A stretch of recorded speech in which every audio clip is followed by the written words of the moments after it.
Hello everyone, good evening to all. সবাইকে নমস্কার। আমি ডায়েটিশিয়ান তামান্না সরকার।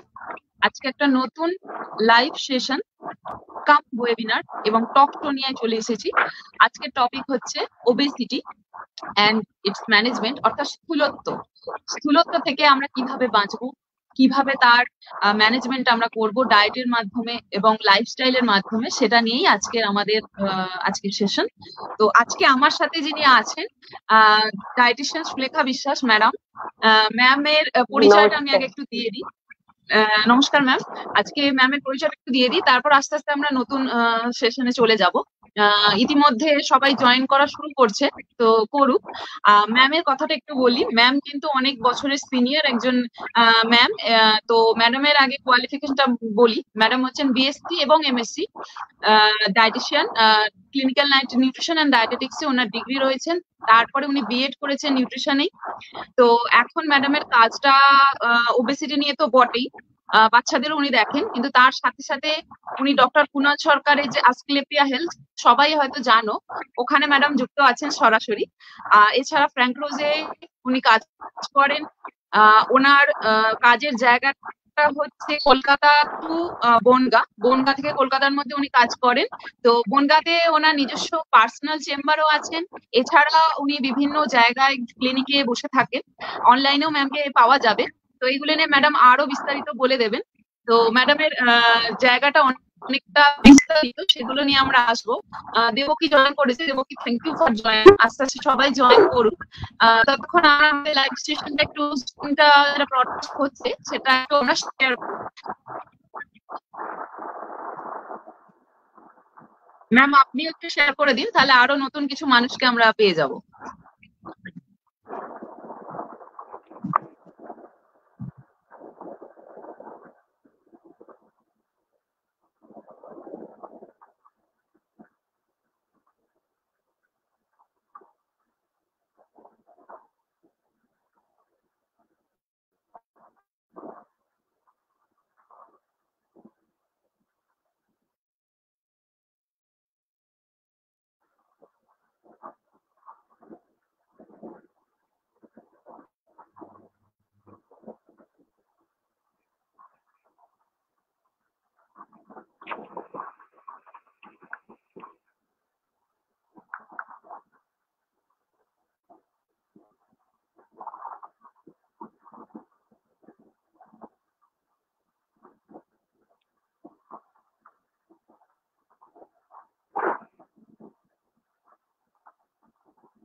যারা যারা জয়েন করছেন প্লিজ একটু কমেন্ট করবেন, তাহলে আমরা বুঝতে পারবো।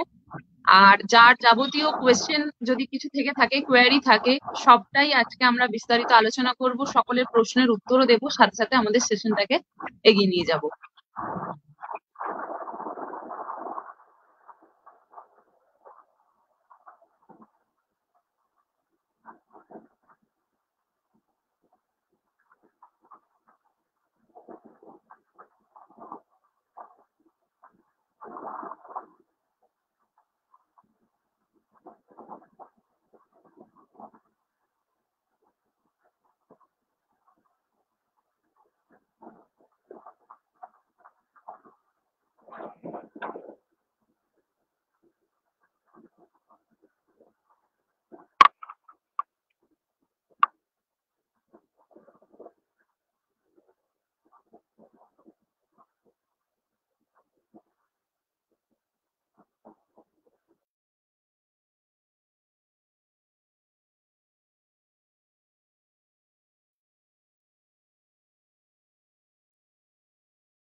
মোটামুটি আমরা 4 মিনিট হয়ে গেছে লাইভ, আমরা শেয়ার করে দিয়েছি। আস্তে আস্তে সবাই জয়েন করে যাবে। তো আমরা এবার সেশনটাতে এন্টার করি নাকি ম্যাম?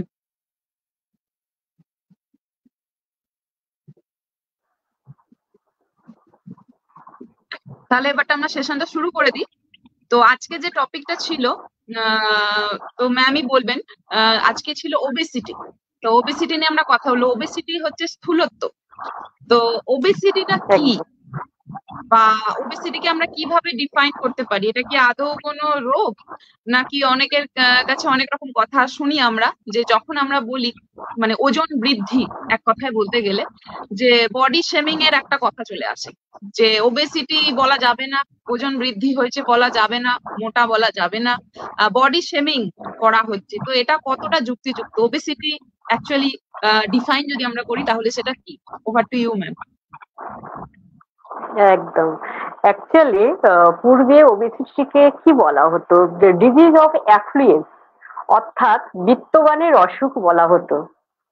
হ্যাঁ, যেটা হচ্ছে উন্নত দেশগুলিতে ওবেসিটি নিয়ে বেশি চর্চা করা হতো এবং ওই জায়গাগুলোতে বেশি ওবেসিটি দেখা দিত। কিন্তু বর্তমানে দেখা গেছে ওবেসিটিটা এখন মহামারীর আকার ধারণ করেছে, পৃথিবীব্যাপী একটা অসুখ যাকে বলা হয় পেন্ডামিক। ওকে, তো আমাদের ভারতবর্ষে এখন ওবেসিটি বিভিন্ন জায়গায় বিভিন্ন ভাবে ছড়িয়ে গেছে। এখন আর সেই ডিজিজ অফ অ্যাফ্লুয়েন্স কথাটা নেই, এখন সবার মধ্যেই এসে গেছে এবং পৃথিবীব্যাপী একটা রোগ এসে গেছে।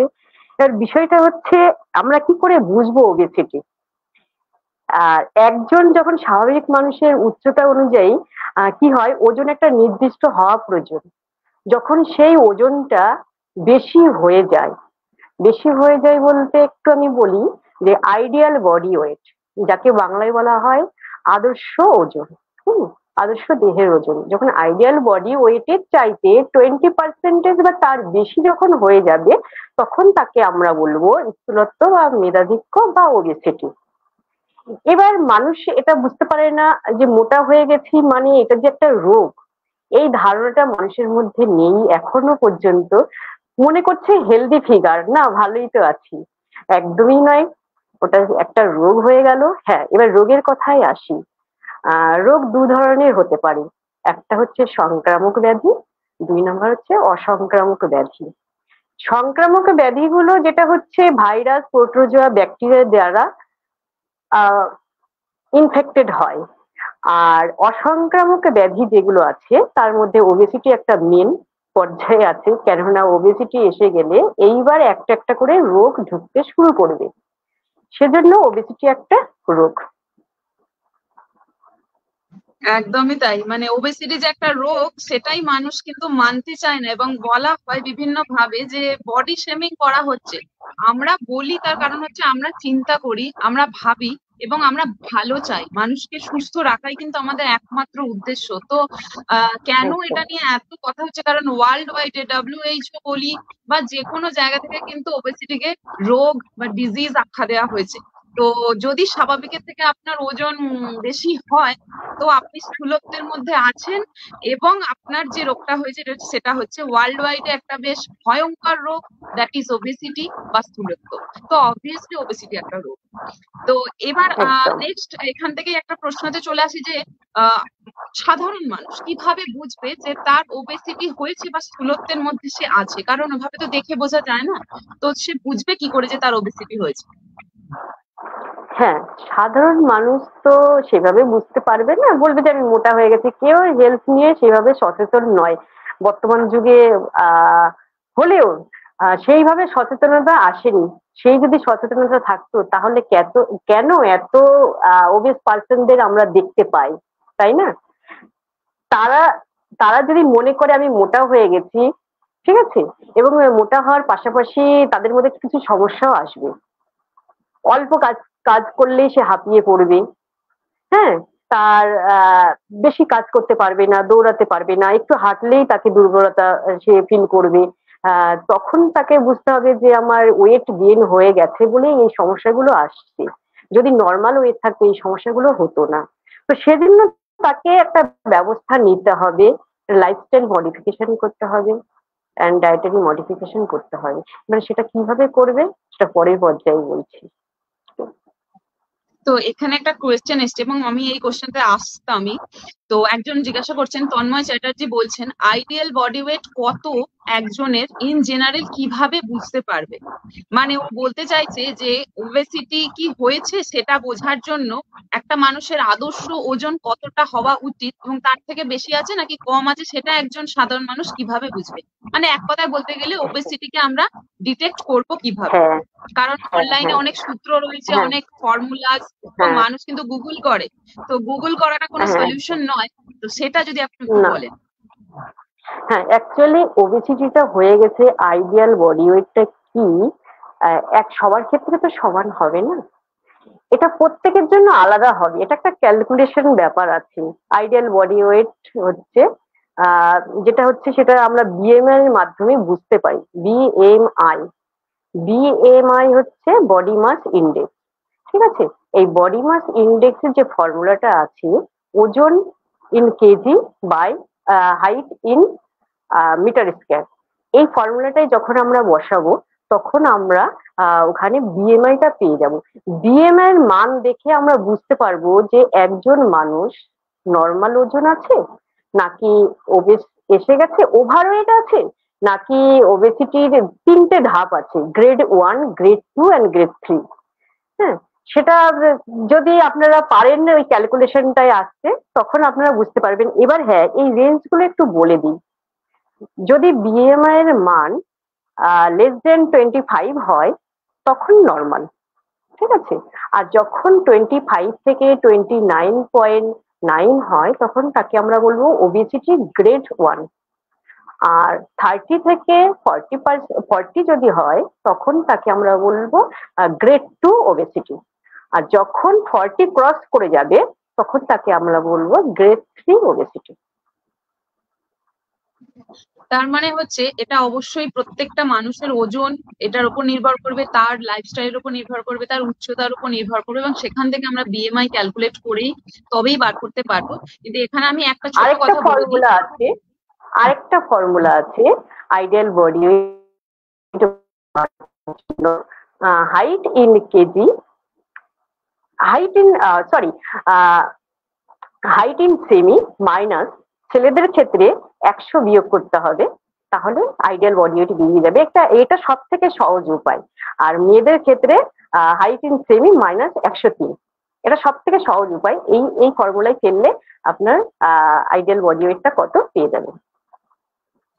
একদমই তাই, এটাকে ব্রোকাস ইন্ডেক্স বলে। অর্থাৎ ব্রোকাস ছেলেদের ইন্ডেক্স ক্ষেত্রে বলে। একরকম হয়, মেয়েদের ক্ষেত্রে একরকম হয়, অবশ্যই অ্যাডাল্টদের ক্ষেত্রে। তো একটা জিনিস একদম এখানে বলা, তো এই সমস্ত কিছু কিন্তু মানে সাইন্টিফিক ওয়েতে করা, তো কখনোই আমি একটা গুগল ক্যালেন্ডার দেখে বা গুগলের একটা মেজারমেন্ট শিট যেগুলো পাওয়া যায় বা বিভিন্ন অ্যাপ এখন উঠেছে সেগুলো দেখে কখনোই করব না। করলে কিন্তু বিভিন্ন রকমের রেজাল্ট দেবে এবং সেই জায়গা থেকে কিন্তু একটা মিসকনসেপশনের জায়গা থাকবে। তো অবশ্যই কোনোভাবে করতে গেলে এক্সপার্টের সাজেশন নিন বা আমাদের এই লাইভটাও ফলো করতে পারেন, সেখানেও আমরা বলতে থাকবো। আচ্ছা, তো এবার যেটা হলো, বিএমআই তো হলো, বিএমআই এর বিভিন্ন ক্যাটাগরি দেখলাম, সেখান থেকে ওবেসিটির ব্যাপারটা এলো। তো বিএমআই কে আমরা পুরো কথাটা কি, বিএমআই তো এটার উপরে কিভাবে নির্ধারিত হয় আমাদের ওবেসিটি? হ্যাঁ, body mass index. Body mass ইন্ডেক্সের যেটা হচ্ছে বাংলায় বলা হয় ওবেসিটির মান, দেহভর সূচক। বাংলায় বলা হয় দেহভর সূচক।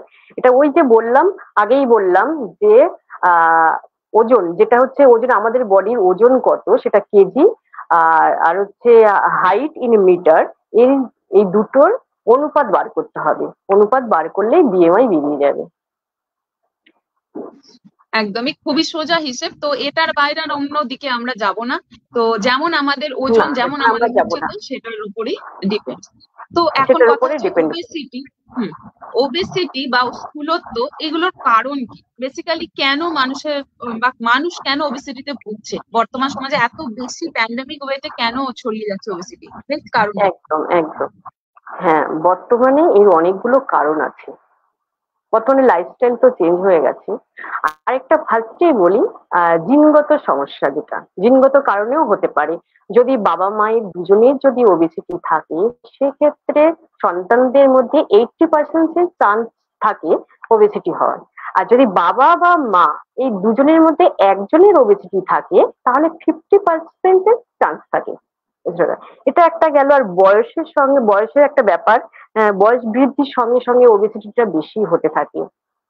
কেননা মহিলাদের ক্ষেত্রে 40 থেকে এটা আসতে ওবেসিটি আসতে পারে, আর ছেলেদের ক্ষেত্রে 30 থেকে 45 এর মধ্যে আসতে পারে। এর কারণ হলো বয়স বাড়ার সঙ্গে সঙ্গে কি হচ্ছে, পরিশ্রমটা কম করা হয়, একটা সিডেন্টারি লাইফস্টাইল এবং পরিশ্রমটা অনেক কম করা হয়। এবং যদি গতানুগতিক আগে যে খাবারগুলো খেয়ে আসছিল সেই খাবারগুলো যদি খেতেই থাকে, মানে খাবারের পরিমাণটা বৃদ্ধি আছে অথচ কাজের পরিমাণটা কমে গেল, পরিশ্রমটা কমে গেল, সেক্ষেত্রে সেই খাবারগুলো কি হবে, কাজ ইউটিলাইজ হতে পারছে না আমাদের বডিতে, তখন সেটা ফ্যাট হিসেবে জমা হয়ে যায় অ্যাডিপোজ কলাতে, তখনই ওবেসিটিটা আসে। এটা একটা গেল। আরেকটা লিঙ্গ ভেদে তো বললাম, মহিলা হ্যাঁ এটা বলা হয়নি, পুরুষদের তুলনায় মেয়েদের ওবেসিটি হওয়ার সম্ভাবনাটা বেশি থাকে। আর খাদ্যাভ্যাস একটা মেন ভূমিকা পালন করে।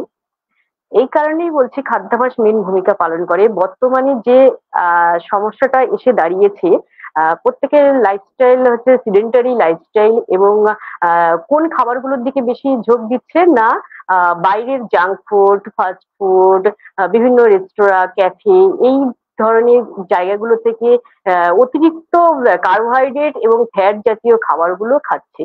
তো সেখান থেকে কিন্তু ওবেসিটি হচ্ছে। চকলেট, এটা ওটা বিভিন্ন রকম ভাজাভুজি এগুলো খেয়ে থাকছে, তো এগুলো কিন্তু ওবেসিটির জন্য দায়ী। আর এটা হরমোনের একটা ব্যাপার আছে, হরমোনগত সমস্যা থেকেও কিন্তু এটা হয়ে থাকে। যেরকম হচ্ছে কিছু হরমোন হচ্ছে থাইরক্সিন, জিটিএইচ, এসিটিএইচ, উপযুক্ত পরিমাণে যদি নিঃসৃত না হয় সেক্ষেত্রেও কিন্তু ওবেসিটি হতে পারে। ঠিক আছে, এগুলো মেন কারণ।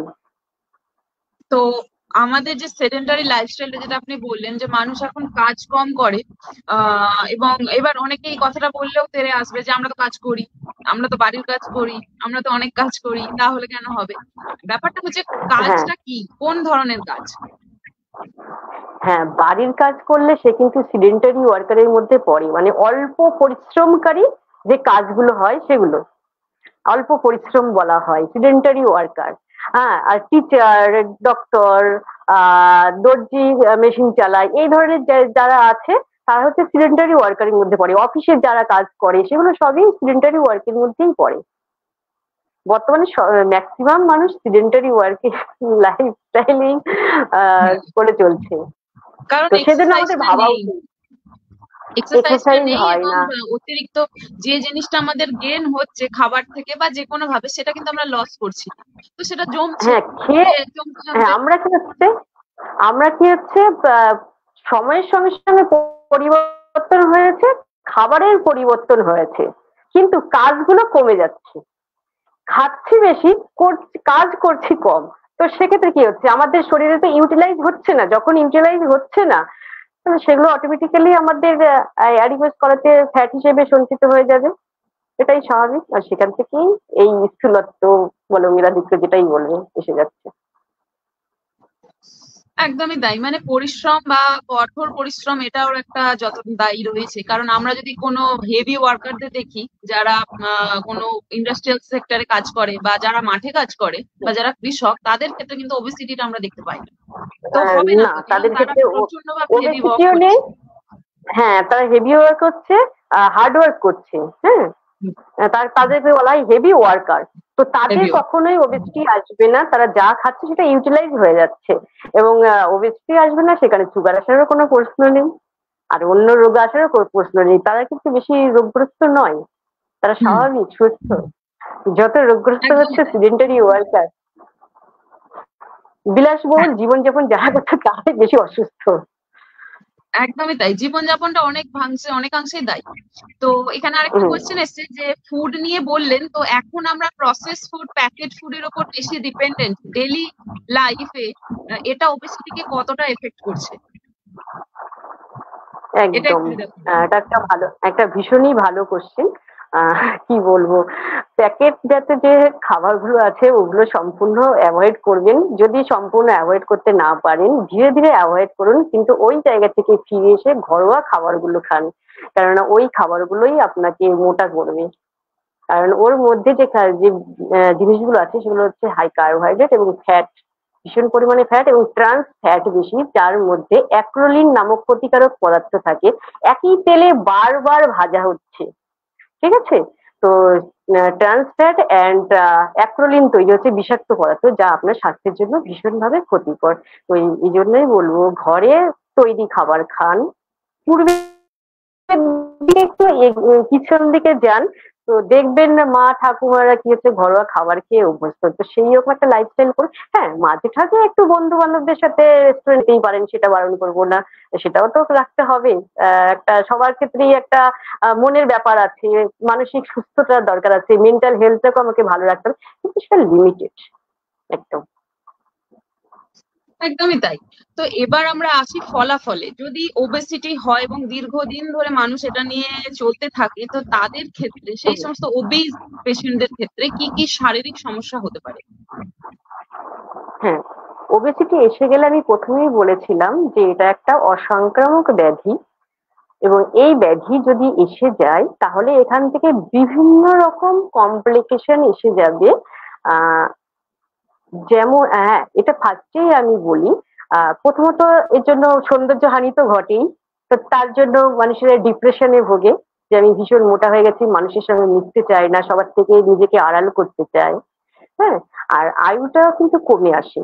যদি মোটা হয়ে যায় তার আয়ুটা অনেক কমে যায়। ঠিক আছে? তো মৃত্যু হার এবং রোগের হার বৃদ্ধি পাবে। যেরকম রোগগুলো হচ্ছে ডায়াবেটিস, সুগার বেড়ে যাবে প্রথমে, তারপর সেখান থেকে ডায়াবেটিস হয়ে যাবে, টাইপ 2 ডায়াবেটিস, ওকে, নন ইনসুলিন ডিপেন্ডেন্ট ডায়াবেটিস। আর হার্টের বিভিন্ন সমস্যা আসবে, প্রেশার, ব্লাড প্রেশার বেড়ে যাবে। হ্যাঁ, ব্লাড প্রেশার বেড়ে যাওয়ার সঙ্গে সঙ্গে হার্টের বিভিন্ন রকম রোগ, সেই রোগগুলো এসে যাবে। আর এর পাশাপাশি যেটা হচ্ছে হাঁটু ও কটি গেছে, হাঁটুতে কি হবে, অস্টিও আর্থারাইটিস, মানে হাঁটু ভীষণ ব্যথা, শরীরের ভার, অতিরিক্ত শরীরের যে ভারটা হাঁটুর উপরে পড়ছে, হাঁটু নিতে পারে না, ঠিক আছে, লোড নিতে পারে না। তো সেখান থেকে হয় অস্টিও আর্থারাইটিস, এটা একটা আছে। আর পাটা কি হয়, চ্যাপ্টা হয়ে যায়, যেহেতু এত ভার লোড, তো পা যে নর্মাল পাটা থাকে, আবার যেরকম একটা শেপ থাকে, শেপটা কিন্তু নষ্ট হয়ে যায়। আর গেটে বা যেকে বলা হয় গাউট, গাউট হয়, যেগুলো ইউরিক অ্যাসিড বেড়ে যায়। ইউরিক অ্যাসিডটা বেড়ে যায়, সেটা পিউরিন জাতীয় খাদ্যগুলো যখন বেশি হয়ে যায়, তখন সেই পিউরিন জাতীয় খাদ্যটা ইউরিক অ্যাসিডে কনভার্ট হয়। ইউরিক অ্যাসিড বেড়ে গেলে তখন গেটেবাত বা গাউট হয়। এটা গেল। আর গর্ভধারণজনিত সমস্যা অর্থাৎ বন্ধ্যাত্ব, প্রেগনেন্সিতে সমস্যা হয়, প্রেগনেন্সি আসতে চায় না যদি অতিরিক্ত ওজন হয়ে যায়, তো প্রেগনেন্সিতে সমস্যা আসবে। ঠিক আছে? আর হচ্ছে এরকম কোলন, প্রস্টেট ক্যান্সার গুলো হয়, ব্রেস্ট ক্যান্সার গুলো হয়। আর এছাড়া আপনার ঘুমের সমস্যা তো একটা হয়, এবার ডিপ্রেশন কাজ করে সব সময়। তাছাড়া মেন্টাল যে সমস্যা এসে যায়, যে আমি এত মোটা হয়ে গেছি, আমি মানুষ আমাকে নিয়ে উপহাস করছে, তা মেন্টাল কিন্তু সমস্যা এসে যায়। আর বেশি আর যারা না, এরা কি হয়, এরা মানুষের সাথে না মিশতে পারে না, মিশতে অসুবিধা হয়, মেন্টাল একটা সমস্যা এসে যায়। মানে এই ধরনের সমস্যাগুলো মানে অনেক, শ্বাসকষ্ট হবে, আরেকটা কথা হচ্ছে শ্বাসকষ্ট, ভীষণ পরিমাণে শ্বাসকষ্টও হয়। ঠিক আছে, এটুকু। মানে অনেকগুলো কমপ্লিকেশনস নিয়ে চলবে একটা মানুষ যখন ওবেসিটির এই সমস্যাগুলো রয়ে যায়। তো এবার আমি আসি একটা অন্য দিকে। সেটা হচ্ছে আমরা এখন সোশ্যাল মিডিয়ার দৌলতে অনেক কিছু দেখতে পাই। সোশ্যাল মিডিয়া কেন, আমাদের পাড়া প্রতিবেশীর মধ্যে বা আমাদের পাশের বাড়ি বা পাশের পাড়াতে বা হয়তো মিউনিসিপ্যালিটি এরিয়াতে বিভিন্ন রকমের সমস্যা দেখা দিচ্ছে, যেটা হচ্ছে কিছু সাপ্লিমেন্ট এবং কিছু প্রোডাক্ট, পাউডার প্রোডাক্ট বেসিক্যালি। তো এগুলো নিয়ে কিছু টি আছে, চা আর কি। তো এইসব নিয়ে মানুষ ভীষণ ভাবে কনসার্ন হয়ে যাচ্ছে, এবং তাদের সেই সেই জায়গা থেকে তারা এই প্রমিস করছে যে 1 মাসে 10 কেজি ওজন, 1 মাসে 20 কেজি ওজন এরকম ভাবে কমে যাবে। তো তো সেই সাপ্লিমেন্ট বা পাউডার প্রোডাক্ট ওবেসিটির ক্ষেত্রে কতটা ইম্প্যাক্ট ফেলছে, যদি একটু বলেন। হ্যাঁ, ফার্স্টেই বলি, ওজন কমানোর জন্য ডায়েটের কোনো বিকল্প নেই, একমাত্র ডায়েটেই পারে আপনার ওজন কমাতে। আর যে সাপ্লিমেন্ট, বাজার চলতি যে সাপ্লিমেন্টের কথা বলছেন, সেই সাপ্লিমেন্টটা শুধুমাত্র বিজনেসের জন্য কিন্তু সবাইকে কনভিন্স করছে এই সাপ্লিমেন্ট গুলো খান, তাহলে আপনি আহ রোগা হয়ে যাবেন, কিন্তু একদমই নয়। মেনলি দেখতে হবে ওই সাপ্লিমেন্টস এর মধ্যে কি কি ইনগ্রেডিয়েন্টস আছে, এটা কেউ কখনো করে দেখে না। সবাই জানে আমি ওই সাপ্লিমেন্ট খাবো আমার ওয়েট কমে যাবে, একদমই নয়। সাপ্লিমেন্টস আপনাকে দিচ্ছে ওই যে প্যাকেজ গুলো করছে, আপনি অবাক হয়ে যাবেন। 35,000 টাকা, 40,000 টাকা, 7,000 টাকা, 7 দিনের, 15 দিনের এরকম করে প্যাকেজ দেওয়া হচ্ছে, এবং আবার ডিসকাউন্ট দিয়ে এই 80,000 টাকার প্যাকেজ এরকম করা হচ্ছে। এবং ওগুলোই সারাদিন খাওয়ানো হচ্ছে। যে ঘরের যে খাবারগুলো, ঘরোয়া যে খাবারগুলো সম্পূর্ণ বন্ধ করে দেওয়া হচ্ছে। তাতে কি হচ্ছে, আমি যদি সারাদিন না খেয়ে থাকি অটোমেটিক্যালি আমি রোগা হয়ে যাব এবং অসুস্থ হয়ে যাব। আমার মাথা ঘুরে যাবে অটোমেটিক্যালি, কারণ আমার নিউট্রিয়েন্টস ডেফিসিয়েন্সি হচ্ছে। আর সেই যে না খাইয়ে রাখা হচ্ছে, তার তো যে নিউট্রিয়েন্টস ভীষণ পরিমাণে ডেফিসিয়েন্সি হচ্ছে, সেই ডেফিসিয়েন্সির কিছুটাও রিকভার করার জন্য ওই সাপ্লিমেন্টস গুলোর মধ্যে যেগুলো আছে, ভিটামিনস মিনারেলস আছে। আমি একটা দেখেছিলাম ভিটামিনস মিনারেলস আছে, কিন্তু কার্বোহাইড্রেট তো আছে খুবই কম।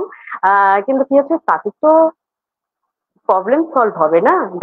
ডাইজেস্টিভ সিস্টেমটাকে খারাপ করে দিচ্ছে প্রথমত, লিভারটাকে খারাপ করে দিচ্ছে, কিডনিটাকে খারাপ করে দিচ্ছে। ওরা খাবার দিচ্ছে, প্রোটিন জাতীয় খাবারগুলো বেশি দিচ্ছে।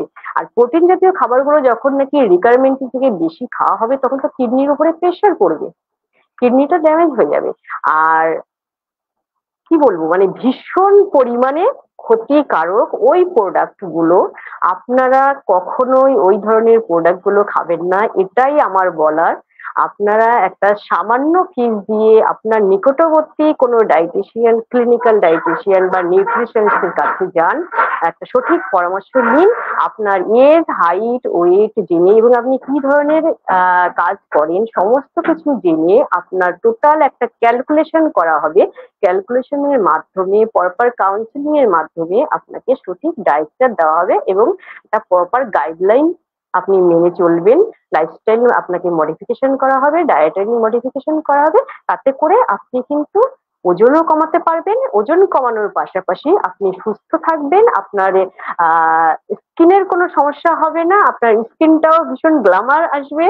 সবার আগে ভেতর থেকে যদি আমি সুস্থ থাকি, তাহলে আমার স্কিনটাও ভালো থাকবে।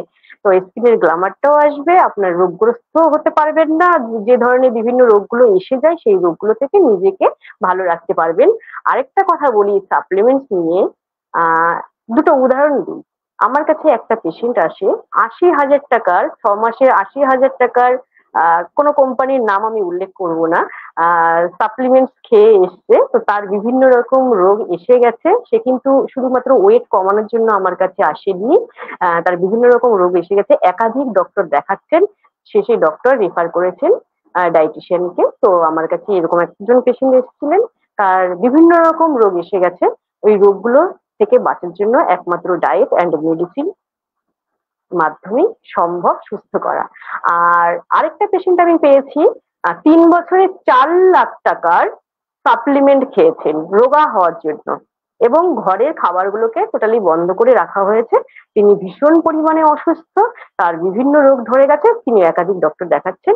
তো সেই পেশেন্ট আমি দেখেছি, 4 লাখ টাকার প্রোডাক্ট খেয়েছেন, তার বিনিময়ে 3 বছরে 8 কেজি তার ওজন কমেছে। তার এখন বর্তমান ওয়েট 112 কেজি। তো দেখুন, তাহলে কি সাপ্লিমেন্টস খাওয়া উচিত? আপনারাই বলুন। 4 লাখ টাকা কেন খরচ করবেন? একটা ডায়েটিশিয়ান দেখান না, সামান্য ফিস দিয়ে একজন ডায়েটিশিয়ানকে দেখান, প্রপার ডায়েট পেয়ে যাবেন। আর আপনার ঘরের সামনে যদি ডায়েটিশিয়ান না থাকে, এখন অনলাইনের সুবিধা আছে, অনলাইনের মাধ্যমে বুক করুন। যেখানেই আপনি থাকুন না কেন, আপনি প্রপার কাউন্সেলিং করিয়ে ডায়েট চার্ট নিয়ে আপনি সুস্থ থাকুন।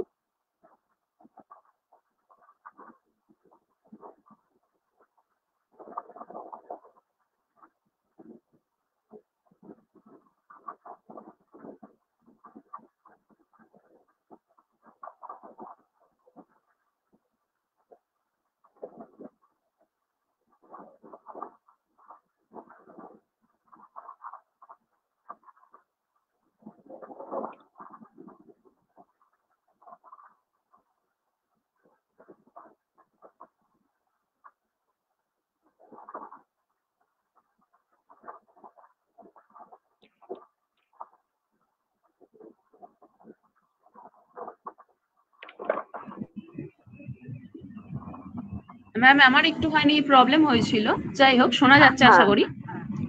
হ্যাঁ হ্যাঁ। হ্যাঁ, তো একটা কোয়েশ্চেন এসছে, তো এটা একটু আপনি বলুন যে মোটামুটি এই কোশ্চেনটা ছিল, বলছে যে আগে করেই দিল যে মার্কেট প্রোডাক্টের রিপ্লেস ওবেসিটি প্রিভেন্ট কি হোম রেমেডি ইউজ করা যেতে পারে?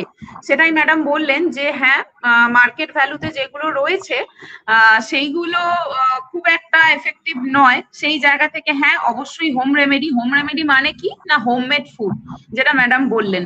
তো সেটাই আমরা আরেকবার বললাম যে ওটাই একমাত্র অর্থাৎ হোমমেড জিনিসগুলোকেই আমরা বেশি ওর মধ্যে দিয়ে যাব, অর্থাৎ বাড়ির খাবার খাবো।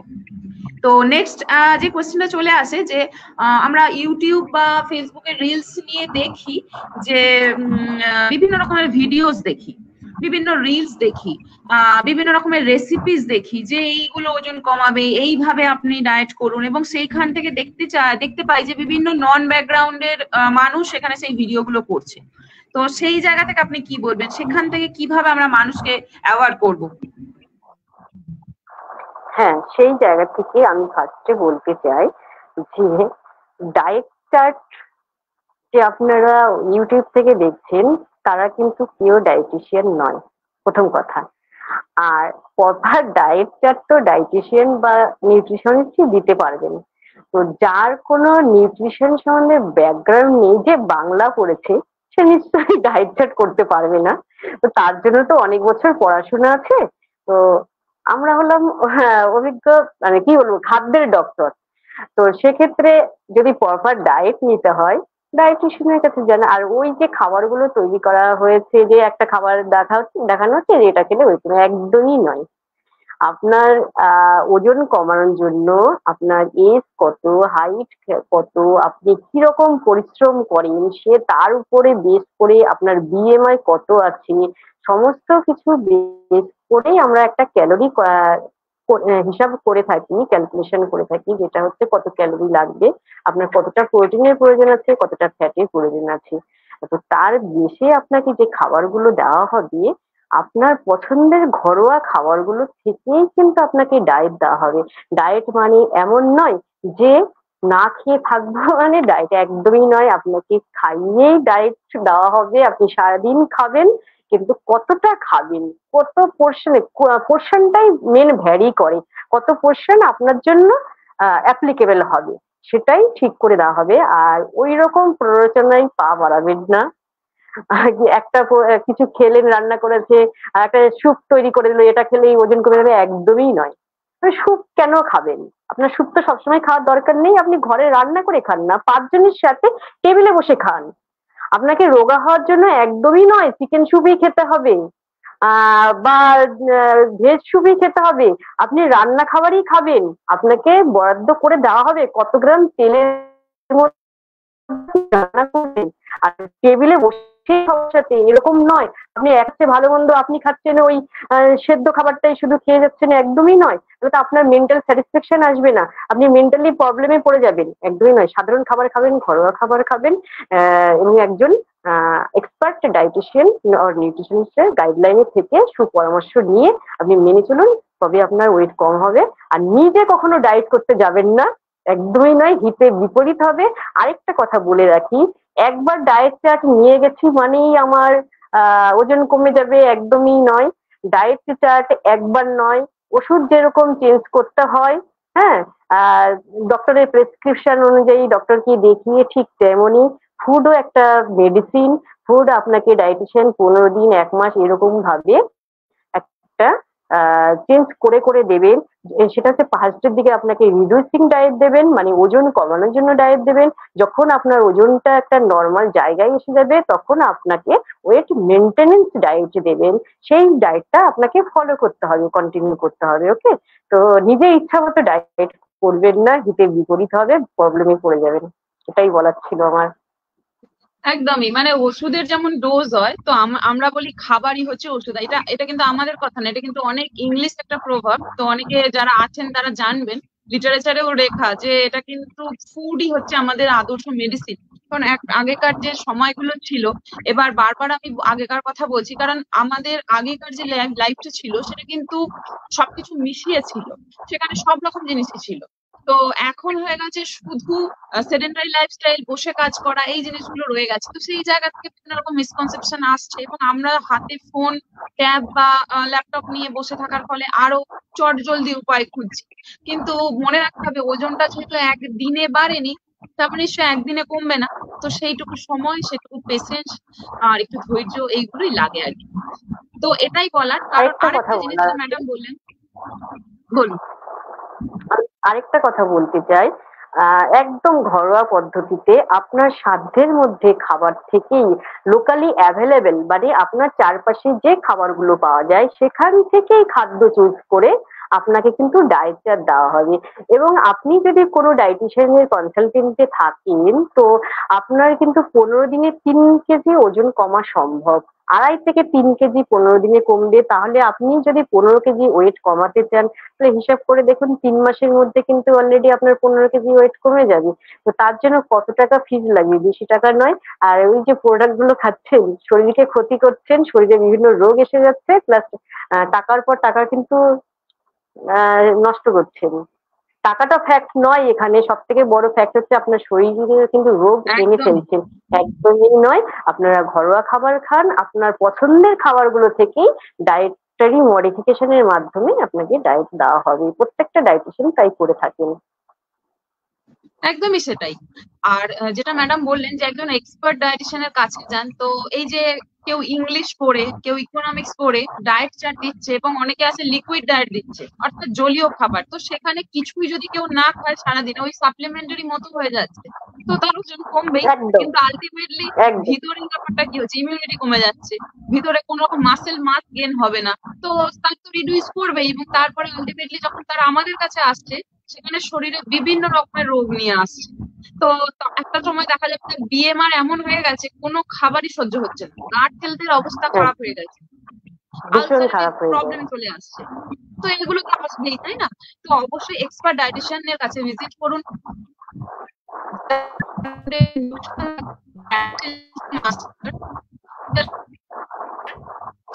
বা যে কোনো কিছু হতে পারে, নিউট্রিশনের একজনের কাছে। আমি ব্র্যাকেটে শুনলাম মানে ডায়েটিশিয়ান হয়ে গেলাম, ততক্ষণ না আমার রাউন্ডে ক্লিনিক্যাল ডায়েটিশিয়ান এবং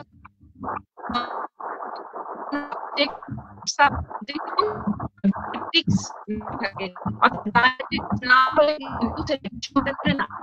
অবশ্যই একটু ডিস্টার্ব হচ্ছে, সব কথা শোনা যাচ্ছে, হ্যাঁ, ডিস্টার্ব ট্রেনিং হতে হচ্ছে। হবে, নেটওয়ার্কের প্রবলেম ট্রেন্ড হচ্ছে। হতে হবে। হ্যাঁ, একদম, হ্যাঁ, একদম, একটু সমস্যা করছে, একদম। হ্যাঁ, বেরিয়ে গেছে। একদম। ট্রেন্ড ডায়েটিশিয়ানের কাছে ট্রেন্ড আর হতে হবে। নিউট্রিশনিস্টের কাছে হ্যাঁ, যান, একদমই। তবেই তিনিই আপনাকে প্রপার গাইডলাইন মেনটেন করার জন্য যা যা প্রয়োজন তিনিই আপনাকে সাজেস্ট করবেন। তো এখানে আরেকটা লাস্ট উইক একদম ডায়েট, আমাদের আজকে টপিক ছিল ওবেসিটি।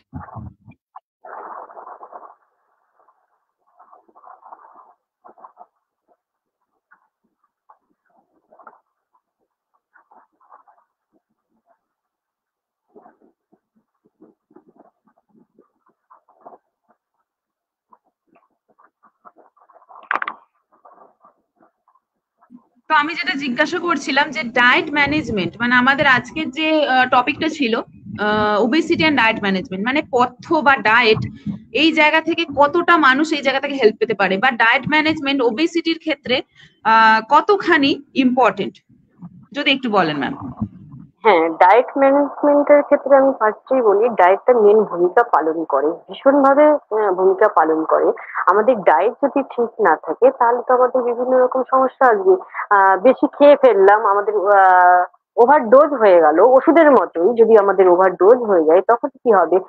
অতিরিক্ত কার্বোহাইড্রেট, অতিরিক্ত ফ্যাট জাতীয় খাবারগুলো যদি আমরা বেশি খেয়ে নিই, তখন সেটা তো বললাম অ্যাডিপোসে কলাতে মেদ হিসেবে সঞ্চিত হবে।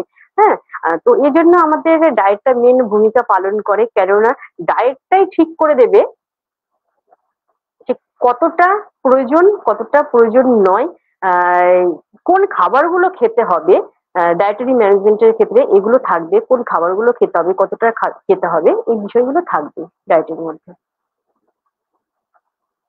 ভীষণভাবে ভূমিকা পালন করে ডায়েট।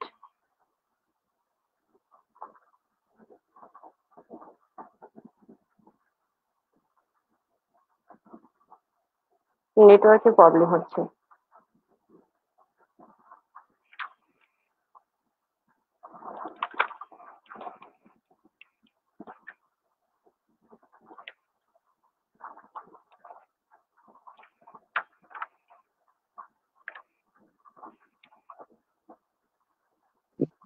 তো সেটাই বলার ছিল। তো তাহলে ডায়েটের ভূমিকাটা এখানে অনেকটাই যেটা আমরা দেখছি, অর্থাৎ হোমমেড ফুড যেটা ম্যাডাম বললেন, হোমমেড হ্যাঁ, ফুডের ক্ষেত্রে হ্যাঁ এটাই হচ্ছে আসল ব্যাপার, মানে আমরা কতটা পরিমাণ একদম। খাচ্ছি, কিভাবে খাচ্ছি এবং আমাদের লাইফস্টাইলটাকে কিভাবে মেনটেন করছি।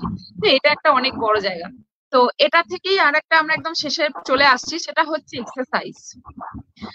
অর্থাৎ ওবেসিটির একদম। ক্ষেত্রে শারীরিক পরিশ্রম, কায়িক পরিশ্রম বা আমাদের যে এক্সারসাইজ যেটা আমরা বলে থাকি সেইটা কতটা ইম্প্যাক্ট ফেলে। এবং এখানে আমি আরেকটা কথা যোগ করব, সেটা হচ্ছে জিম। জিম সেন্টারে মানুষ কিন্তু এখন প্রচন্ড ভাবে এফেক্টেড হয়ে যাচ্ছেন, এটা এফেক্টেডই আমি বলবো। তো এটা কতটা যুক্তিপূর্ণ, আর এক্সারসাইজ আলাদা করে মানুষ করতে চাইলে কিভাবে করবে এবং এক্সারসাইজ করা কেন দরকার, এটা যদি একটু বলেন। একদম। ডায়েটের পাশাপাশি এক্সারসাইজও মেন ভূমিকা পালন করে আমাদের শরীরকে সুস্থ রাখার জন্য। আর ওবেসিটি তো বটেই, শুধু ওবেসিটি নয়, ওবেসিটির সাথে সাথে বিভিন্ন রোগগুলো এক্সারসাইজের মাধ্যমে অনেকটাই রিকভার করা যায়। ঠিক আছে? তো এক্সারসাইজের মধ্যে বলবো যেরকম হাঁটুন, 30 মিনিট করে অন্তত হাঁটুন, তারপরে সেটাকে আস্তে আস্তে টাইমটা বাড়িয়ে দিন। তো যে কোনো টাইমে আপনি হাঁটতে পারেন, সকালের টাইমে হাঁটতে পারেন, বিকেলের টাইমে হাঁটতে পারেন, আপনার ইচ্ছা। এরকম কোনো ব্যাপার নেই যে সকালেই হাঁটতে হবে, সেরকম নয়। এরকমও হতে পারে আপনি 3 বার হাঁটবেন। সকালে 15 মিনিট, দুপুর বেলায় 15 মিনিট, খাওয়া দাওয়ার পরে 15 মিনিট রেস্ট নিয়ে হাঁটলেন। আবার বিকেল বেলা বা সন্ধ্যের টাইমে খাওয়া দাওয়ার পরে বা রাতের বেলায় খাওয়া দাওয়ার পরে 15 মিনিট করে হাঁটলেন। অনেকে একসাথে হয়তো পারে না, সেটা করতে পারেন। তো এবং ঘরের যে এক্সারসাইজ গুলো আপনি ঘরে বসে কিছু এক্সারসাইজ একদম প্রপার ওয়েতে আপনি 30 মিনিট এক্সারসাইজ করুন। তো 30 মিনিট করে যদি আপনি এক্সারসাইজ করতে পারেন, হাঁটা এবং ঘরে যে এক্সারসাইজ গুলো করতে পারেন, আর পাশাপাশি যদি আপনি যোগা করেন, যোগা মেডিটেশন, হ্যাঁ, তো ভীষণই ভালো। কেননা বর্তমানে মানুষেরা কি হচ্ছে, ভীষণ পরিমাণে মেন্টাল স্ট্রেস সাফারার, ওবেসিটিতে যারা আক্রান্ত তারাও ভীষণ পরিমাণে তাদের মধ্যে মানসিক সমস্যা এসে যায়। তো সেই মানসিক সমস্যা থেকে ভালো থাকতে গেলে যোগা মেডিটেশন ভীষণ ভীষণ ভাবে ইম্পর্টেন্ট। এবং এই যোগা মেডিটেশন নিজে একা একা করতে যাবেন না, একটা সঠিক প্রসেস আছে। সঠিক প্রসেস অবলম্বন করার জন্য একজন এক্সপার্ট যোগা টিচারের কাছে ট্রেনিং নিয়ে তবেই আপনি বাড়িতে এক্সারসাইজ করবেন। তাহলে আপনার মুড ভালো থাকবে, আপনার ডিপ্রেশনটা কেটে যাবে, মানসিকভাবে আপনি সুস্থ থাকবেন। আপনার মন যদি ভালো থাকে তো আপনার সবকিছুই ভালো থাকবে। আর সবার আগে নিজেকে ভালোবাসুন, তবেই আপনি সবাইকে ভালোবাসতে পারবেন। আর এইভাবে আপনারা যোগা করুন, এক্সারসাইজ করুন। খাদ্য যেরকম একটা মেডিসিন, যোগা এক্সারসাইজও কিন্তু একটা মেডিসিন আপনার মনকে ভালো রাখার জন্য এবং বিভিন্ন রোগগুলো থেকে নিজেকে ভালো রাখার জন্য। আর রোগ আসেনি, কিন্তু তবুও আমরা যদি এক্সারসাইজ করি, সবসময় হাঁটা, ব্যায়াম করা, যোগা, মেডিটেশন, তাহলে আমাদের কাছে রোগগুলো আসতে পারবে না, আমাদের মধ্যে ইমিউনিটি পাওয়ার বেড়ে যাবে। তো এগুলো করুন, ভীষণ ভালো এফেক্টিভ হবে, নিজেই বুঝতে পারবেন কতটা এফেক্টিভ। করুন। একদমই। আর জিমের ক্ষেত্রে একটা জিনিস আমরা দেখেছি, বিভিন্ন ভাবে ট্রেনার একটু পুশ করে মানুষকে যে জিম একদম। যেতেই একদম। হবে, এবং জিমেরও কিছু পাউডার প্রোডাক্ট ওরা দিয়ে থাকে এবং সেটা নিতেই হবে, এরকম একটা ব্যাপার। তো সেটা কতটা ওবেসিটির ক্ষেত্রে ইম্প্যাক্ট ফেলে? একদম। জিমের ক্ষেত্রে বলি, জিম করার প্রয়োজন আছে বলে আমি স্পেশালি মনে করি না। যদি একটা প্রপার ডায়েট মেনটেন করা হয় এবং তার পাশাপাশি ঘরে নিজে ফ্রি হ্যান্ড এক্সারসাইজ করা হয়, তবেই কিন্তু আপনি নিজেকে রোগ মুক্ত রাখতে পারবেন এবং সুস্থ থাকতে পারবেন, ওবেসিটিও থাকবে না, একদম সুন্দর আপনার একটা লাইফস্টাইল লিড করতে পারবেন। জিমে যাওয়ার কোনো প্রয়োজন নেই। হেভি ওখানে কি হয়, হেভি হেভি ওয়েট দেয়, সেটা আপনার বডি অনেক সময় নিতেও পারবে না। আর ওখানে আরেকটা জিনিস দেখেছি আমি, এই ধরনের পেশেন্ট পেয়েছি, আপনার জিমে যায়, জিমে কি হয়, হাই প্রোটিন দেওয়া হয়, সারাদিন প্রোটিন খাওয়ানো হয় এবং ওখান থেকে কিছু সাপ্লিমেন্টস দেওয়া হয়। তাতে কি হচ্ছে, এবং আমি আরেকটা কথা শুনেছি, কিডনিকে প্রোটেকশন দেওয়ার জন্য ওখান থেকে পাউডার ফর্মে কিছু দিচ্ছে, কিডনি যাতে ড্যামেজ না হয়। আর অত প্রোটিন খেলে সারাদিন একটা মানুষের প্রোটিন রিকোয়ারমেন্ট কত, অ্যাডাল্ট মেন ওমেনদের ক্ষেত্রে আমরা কি জানি, 0.8 থেকে 1 গ্রাম পার কেজি আইডিয়াল বডি ওয়েট। সেখানে প্রোটিন যেটা ওরা দিচ্ছে, যে খাবারগুলো সারাদিনে অনেক করে প্রোটিন দিচ্ছে, সেখান থেকে যে প্রোটিনটা পাচ্ছে প্রচুর, মানে কিডনির উপর প্রেসার পড়ে যাচ্ছে। আর কিডনির উপরে যদি প্রোটিনের যে ওই লোডটা পড়ে যাচ্ছে, কিডনি নিতে পারবে না। আর কার্বোহাইড্রেট দেওয়া হচ্ছে না, কার্বোহাইড্রেট সম্পূর্ণ বন্ধ করে দেওয়া হচ্ছে। কিটো অ্যাসিডোসিস হবে কিন্তু সেক্ষেত্রে বিভিন্ন রকম রোগে, আমি এরকম পেশেন্ট পেয়েছি, মাথা ঘুরে যাচ্ছে, লেথার্জি, কাজ করার ক্ষমতা নেই, কিন্তু বলছে না এই যা ডায়েট দিয়েছে ওই ডায়েটই এনাফ। কি কি ডায়েট দিয়েছে শুনছি, শোনার পরে আমি তাকে বোঝালাম এইভাবে যদি ডায়েট করতে থাকেন তো ওই পাউডার গুলো খেয়ে আর সারাদিন না খেয়ে আপনি কোনোদিনও সুস্থ থাকতে পারবেন না। ওজনটা কমবে, আপনি মাসেল বাড়াবেন, সবই হবে, কিন্তু আপনি কিন্তু সুস্থ থাকলেন না, আপনার কিন্তু অনেক রোগ এসে গেল। তো কোনো প্রয়োজন নেই জিমে যাওয়ার, ঘরোয়া খাবার খান, ঘরোয়া খাবার সবই খাবেন, ভাতও খাবেন, রুটিও খাবেন, আপনার যেটা পছন্দ। শুধুমাত্র ভাত খেয়ে, ভাতের সাথে যে খাবারগুলো দেওয়া হয় সেই খাবারগুলো খেয়েই আপনি ওজন কমান। এরকম, এটা একটা মিসকনসেপশন, ভাত খেলে মোটা হয়ে যায়, একদমই নয়। যে ভাত খেতে পছন্দ করে তাকে ভাতই দিন, ভাতের সাথে এবার কি কি দেবেন, কতটা পরিমাণ ভাত দেবেন সেটাই ডাইটিশিয়ান ঠিক করবে। তো ভাত খেয়েও রোগা হওয়া যায়, মিসকনসেপশন থেকে একদমই তাই। বেরিয়ে আসুন। এই গরমের মধ্যে যে এত ভাতের মধ্যে যে ময়েশ্চারটা রয়েছে সেটা তো আমাদের স্কিনের জন্যও ভালো, তো ভাত অবশ্যই দরকার। একদম ভীষণ ভালো, ভীষণ ভালো। এই গরমের মধ্যে 3 বার ভাত খেয়েও কিন্তু রোগা করা সম্ভব, 3 বার একদম। ভাত আর খেয়েও এটা রোগা কিন্তু হতে পারবে। এবং পান্তা ভাত, আপনারা পান্তা ভাত খান, আপনার শরীরকে হাইড্রেটেড রাখবে এবং পান্তা ভাতের অনেক উপকারিতা আছে। হুম, একবার করে একদমই পান্তা তাই। ভাত খান, মিনারেলস প্রচুর আসে এবং সেই জায়গা থেকে আমাদের পেট ঠান্ডার থেকে বড় কথা আমাদের শরীর ভালো থাকে, না এটাই অনেক বড় ব্যাপার। শরীর আর ভালো অনেক থাকে। জায়গা থেকে আমরা যেটা ম্যাম বললেন সেটা নিয়ে আমি কন্টিনিউ যদি করি, যে কিটো ডায়েট, ক্র্যাশ ডায়েট এগুলো চলছে, অনেকেই এটার উপরে বেশি মানে তাড়াতাড়ি ওজন কমানোর জন্য কিটো ডায়েট করছে। কিটো ডায়েট একদমই মানেটা না। একটু বলে দিই, টোটাল কার্বোহাইড্রেটটা জিরো, সারাদিনে কোনো কার্বোহাইড্রেট খাবে না। তো এইগুলো অনেকে অনেকে করে থাকে এবং নিজে নিজে অনেকে করে থাকে। এটা আমি অনেক ছোট একদম। বয়সের মেয়েদের ক্ষেত্রে দেখি, ছেলেদের ক্ষেত্রেও দেখি। আবার ইউটিউব দেখে বা এসব করে তো করেই থাকে, এগুলো করে থাকে মানুষ। তো এটার জন্য কি কি হুম। ক্ষতি হতে পারে ম্যাম একটু বলে দিন। ভীষণ পরিমাণে একটু ক্ষতি হতে পারে, শরীরের বিভিন্ন অঙ্গগুলোকে ড্যামেজ করে দেবে। ফার্স্টলি আপনার গাট হেলথটাকে তো শেষ করে দেবে, ঠিক আছে। আর লিভার, লিভার তো গাট হেলথের মধ্যেই পড়ছে, লিভারটাকে তো ধ্বংস করে দেবে, বিভিন্ন রকম সমস্যা এসে যাবে। আর হচ্ছে কিডনিকে ড্যামেজ করবে, আপনার ডাইজেস্টিভ সিস্টেমটাকে এমন করে দেবে, আপনি তারপরে কিটো ডায়েট যখন নাকি ছেড়ে দেবেন, আপনি কোনো খাবার খাচ্ছেন আপনার হজমই হতে চাইবে না। কারণ ডাইজেস্টিভ সিস্টেমের যে অঙ্গগুলো আছে, অর্গ্যান গুলো আছে, সেই অর্গ্যান গুলোকে না নিষ্ক্রিয় করে দেয়, অনেক ক্ষেত্রে কি হয় নিষ্ক্রিয় করে দেয়। এবং আপনার কিডনিকে কিন্তু ড্যামেজ করে দেবে ভীষণ ভাবে। একদম। একদমই নয় কিটো ডায়েট, আর একদমই নয় কিটো ডায়েট। নর্মাল খাবার খান, ঘরের খাবার খান, সুস্থ থাকুন, একদম হেলদি থাকুন, একদম। এসব এবং আমরা করতে কিন্তু যাবেন না। একদমই তাই, কারণ এইগুলো নিয়ে কিন্তু আমরা অনেক নিউজ আর্টিকেলও দেখেছি যে প্রচুর মানুষের মৃত্যু হয়েছে কিটো ডায়েট করে। তো এটা তো হওয়ারই ছিল, কারণ কিডনির উপরে এমন প্রেশার পড়ে যাচ্ছে, কিটোসিস বলি আমরা, মেডিকেল টার্ম একটা, কিটোসিস হয়ে যাচ্ছে, তো বডিতে তো সেই টক্সিনটা জমে যাচ্ছে। কিটোন বডি, আর একটা কিটোন বডি তৈরি হ্যাঁ, হচ্ছে। একদমই। তো এ তো ক্ষতি হওয়ারই কথা। তো ওবেসিটি হয়েছে মানেই আমার জীবন শেষ হয়ে গেছে এমন নয়, আবার এখান থেকে আমি কখনো বেরোতে পারবো না এটাও নয়। কিন্তু আমাদের বেঁচে বেরোতেও হবে, ভালো থাকতেও হবে, এবং সেটা কিন্তু সঠিক ভাবে, সুস্থ থেকে। সঠিক যা ভাবে। হোক একটা কিছু দেখে করে নিলাম সেটা নয়। এবং আমাদের সেশনটার আজকের এটাই মানে মূল উদ্দেশ্যই ছিল যে অ্যাওয়ারনেস টুকু গ্রো করা, যে কিভাবে মানুষ ভালো থাকতে পারবে, কি কি উপায় থাকতে পারবে, এটাই আমাদের মূল আজকের টপিকটাই ছিল। তো এটাই সেশনটার মূল উদ্দেশ্য। চেষ্টা করছি প্রতিদিনই কিছু না কিছু নতুন নতুন যা নলেজ যা আমাদের আছে ততটা একটু স্প্রেড করা, যাতে মানুষের মধ্যে মিসকনসেপশন গুলো ক্লিয়ার। আরেকটা জিনিস আমি রিসেন্ট দেখছি, কয়েকদিন ধরে চলছে, সেটা হচ্ছে ডিটক্স ওয়াটার। ডিটক্স ওয়াটার খেয়ে ওয়েট লস। তো এইটা একটু ম্যাম আপনি বলে দিন অ্যাওয়ারনেস এর জন্যই। ডিটক্স ওয়াটার বলে এমনিতে কিছু হয় না, ডিটক্স ওয়াটারের ব্যাপারটা কি একটু বলে দিন। না, ডিটক্স খাওয়ার কোনো প্রয়োজন নেই। আপনি যদি সকালবেলায় উষ্ণ গরম জল এবং লেবু খান, লেবু দিয়ে উষ্ণ গরম জল খান, তাহলেই আপনার শরীরটা ডিটক্সিফাই হবে। কারণ রাতের বেলায় যে খেয়েছেন, খাওয়া দাওয়ার পরে দীর্ঘ টাইম তো খাওয়া হয়নি তো, এবং আমাদের রাতের বেলায় খাওয়ার পরে আমাদের শরীরের মধ্যে টক্সিক তৈরি হয়, অর্থাৎ বিষাক্ত পদার্থ তৈরি হয়।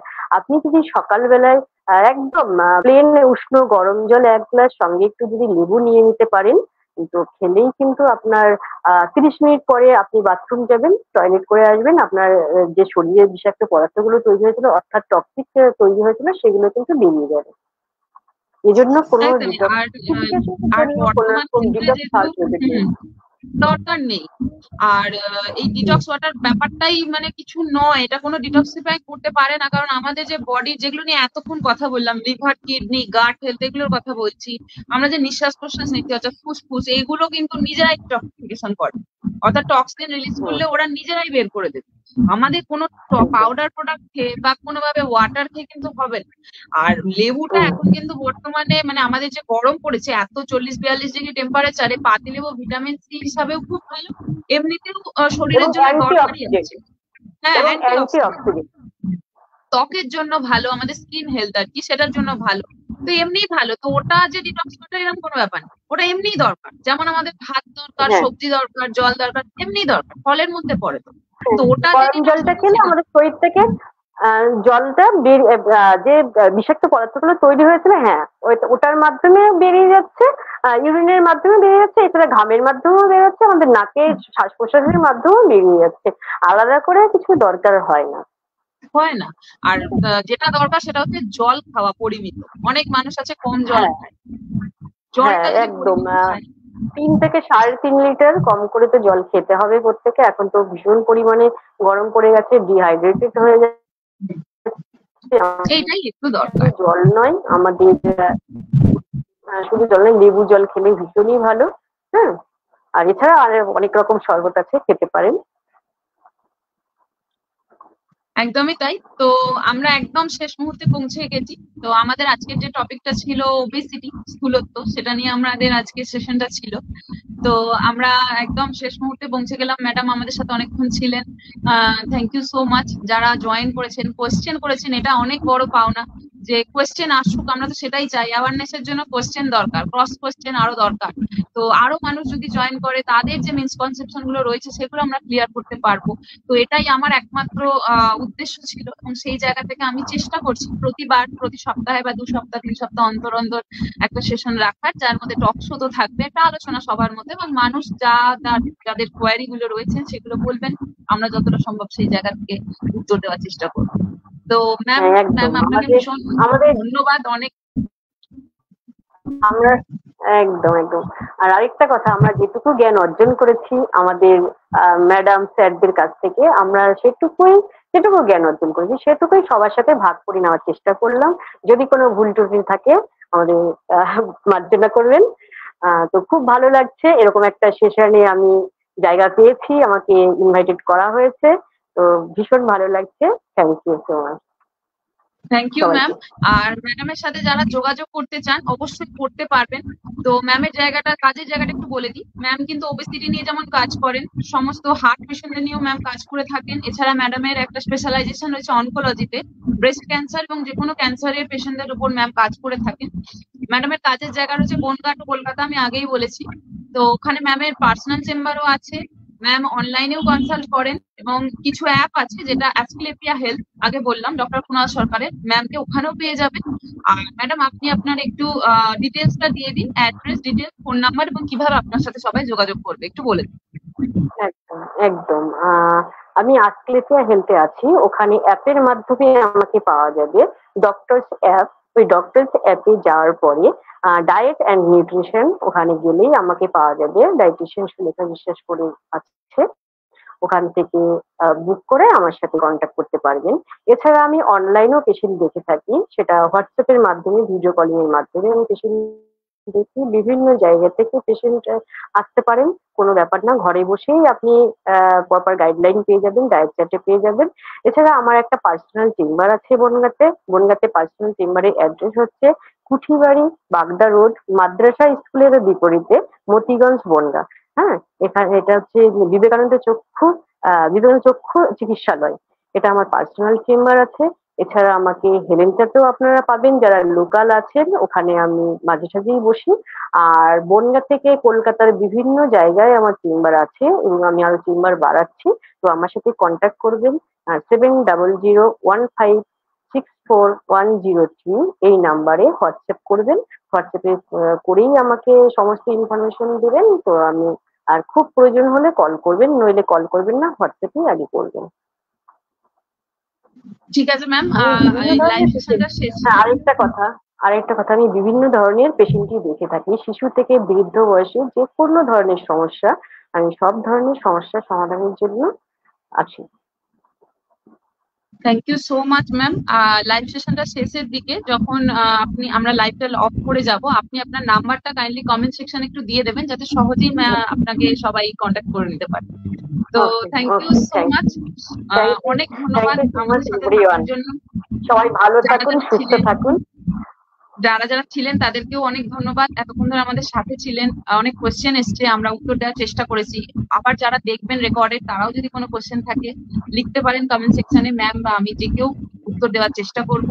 আর কোনো রকমের কোয়ারি বা কনসালটেশনের জন্য ফোন নাম্বার এবং অ্যাড্রেস তো দেয়াই রইলো, ম্যাডামের সাথেও কনসাল্ট করতে পারেন। Thank you so very much এই সুন্দর লাইভ সেশনটা আমাদের দেওয়ার জন্য। ম্যাডাম, আপনাকে অনেক ধন্যবাদ। সবাই ভালো থাকবেন, সুস্থ থাকবেন। আজকের সেশনটা আজকে শেষ করলাম। নতুন আবার কোন একটা টপিক নিয়ে নিশ্চয়ই অন্য কোনো দিন আবার চলে আসবো। ততক্ষণ সুস্থ থাকবেন, হাইড্রেটেড থাকবেন। এখন গরম প্রচন্ড পড়েছে, হাইড্রেটেড থাকাটা খুব জরুরি, এবং অবশ্যই ভালো থাকবেন। নমস্কার।